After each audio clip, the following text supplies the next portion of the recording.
I'm not. Instant replay. Instant replay. Today is Reformation Sunday. Okay. No, I'm not nervous, not with Neil here, not at all. That's the sermon title. And it's true. 500 years ago, it was a mess. Martin Luther tacked his, the 95 theses, or the 95 complaints, is that enough? Nailed them to the church door, which the picture will come up sometime, of that church door. Or maybe not. Oh, maybe not. Okay, never mind. Picture of a German cathedral, okay? There, you got that in your mind? Okay, that's the church door. Anyway, between 1517, when that happened, and 1635, when the 30 Years' War ended after 40-some years, 1/3 of the population of Europe lay dead. Now that's a mess. And that happened really not because of what Martin Luther said, other than the fact that he was German, and shortly before then the printing press had been developed, invented, and Luther was promoting a German Bible, and people could read the scripture for themselves for the first time. And there were some differences between what they were reading and what the church said, and the German princes decided it was a really good time to break away from the Holy Roman Empire, which controlled all of Europe. And you know what got it all started? You know what the big problem was? It wasn't about theology, it wasn't about polity, that's church government, it wasn't about bishops and cardinals and popes or anything like that. You know what it was about? A fundraising campaign. And you think fundraising campaigns are just little stuff. They killed 1/3 of the population of Europe. See, what the church was doing was they were building that thing you go to see in Rome when you're a tourist, the St. Peter's Basilica. They were building them. They took a lot of money, and so what they were doing was selling indulgences, which basically means that they were selling these gift coupons for your relatives, for your dead relatives to go from purgatory to heaven. So you could buy them into heaven by purchasing these indulgences, and that way they were funding the building of St. Peter's. And there was this one particular really hot salesman who was in Germany, and he was offensive.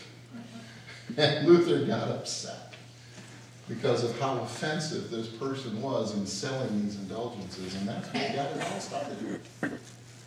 It snowballed.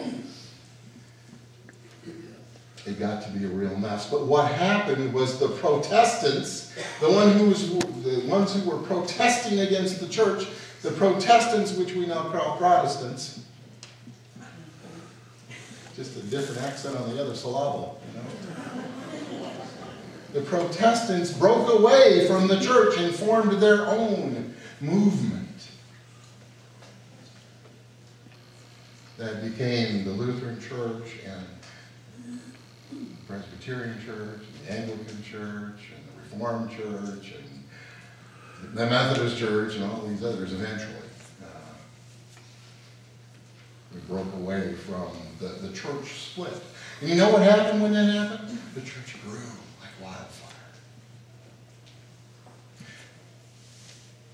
It didn't just start with Luther.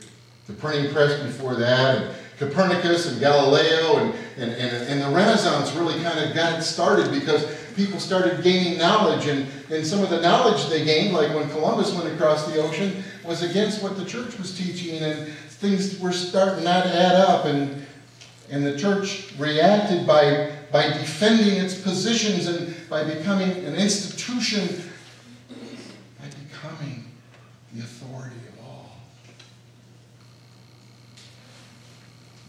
And it got messy. 500 years before that, when the Ottoman Empire was pushing in on the church from the east, and the Western Europe was just coming out of the Dark Ages, the church split in half from the Roman Church and the Eastern Church, which became the Orthodox and the Greek Orthodox. That was messy too. But the church grew. 500 years before that, Gregory was Pope, and as Rome was coming out of the Dark Ages, he established the church as the government. Because things were in chaos, and so the church did a very godlike thing. They tried to bring order out of chaos. And because of those efforts, Western Europe came out of a time of savagery and insanity, and began the process which led to the Renaissance. Along the way, the church decided that they needed a military part as well, and so they got King Charles of France to be the Holy Roman Emperor, to guide the armies. That was around 700. They called him Charlemagne, Charles the Main.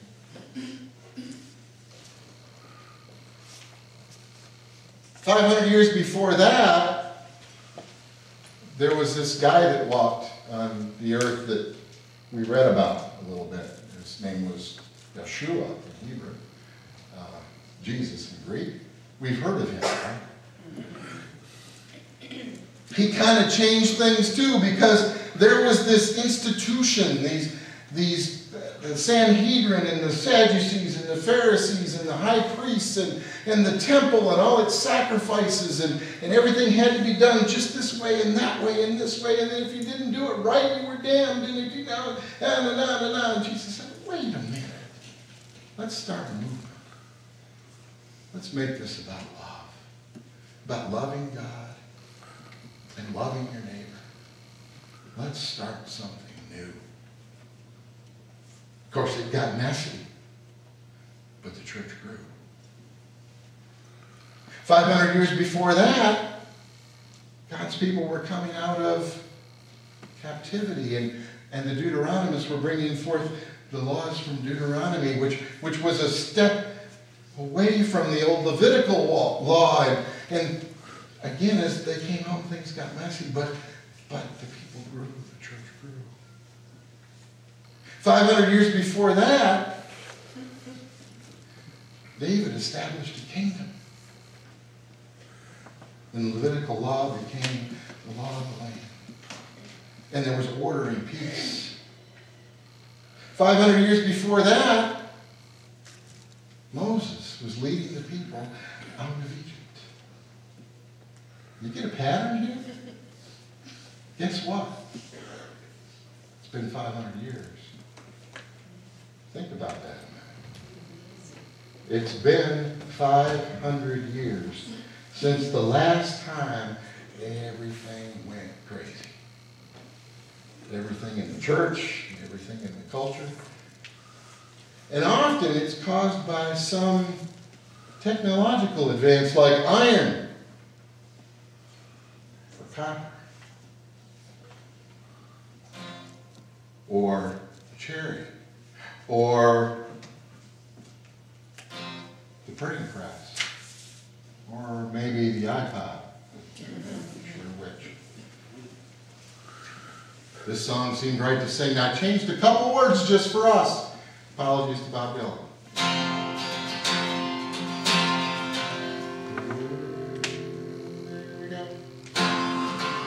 Come gather round people wherever you roam, and admit that the waters around you have grown, and accept that soon you'll be drenched to the bone. If your time to you is worth saving, then you better start swimming, or you'll sink like a stone. Both times they are a-changing. Now listen close. Come clergy and laity, please heed the call. Don't stand in the pulpit, don't sit in the hall, for he that gets hurt will be has stalled.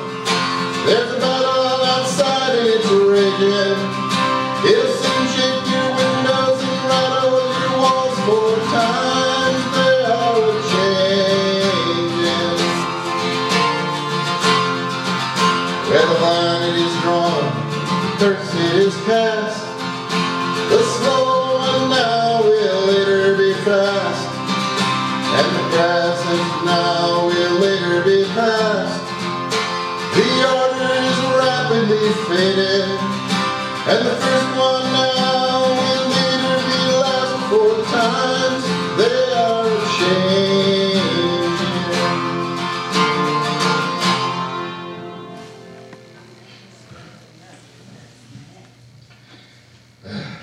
That's as dangerous a song now as it used to be.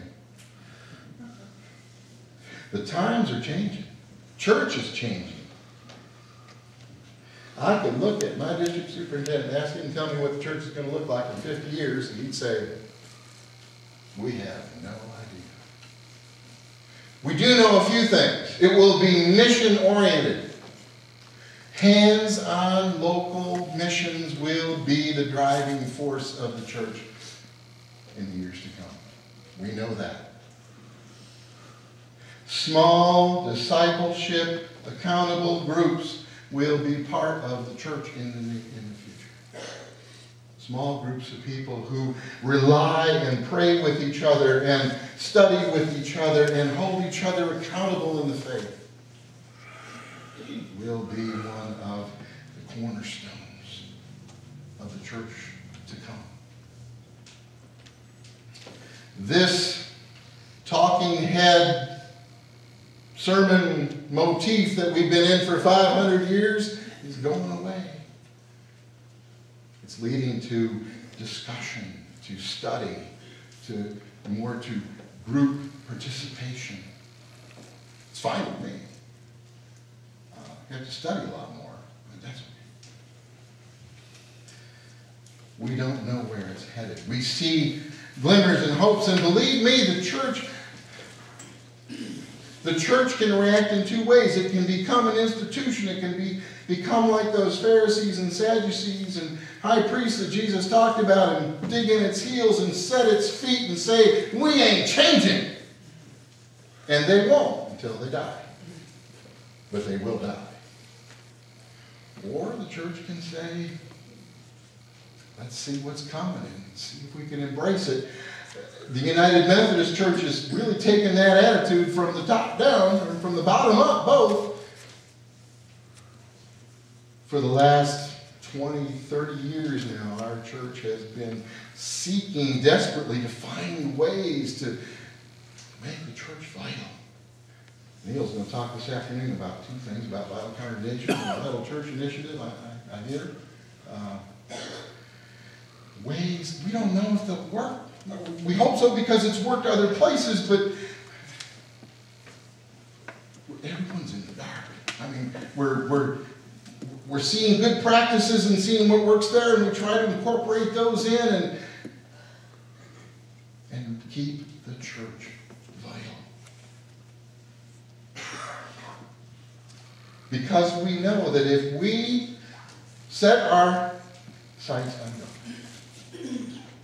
if we keep our focus on Jesus, that the same thing will happen in this emergence, in this Reformation that's happening all around us, as happened in the last one, and the one before that, and the one before that, and the one before that. Every 500 years, God mixes things up, and the church grows like wildfire.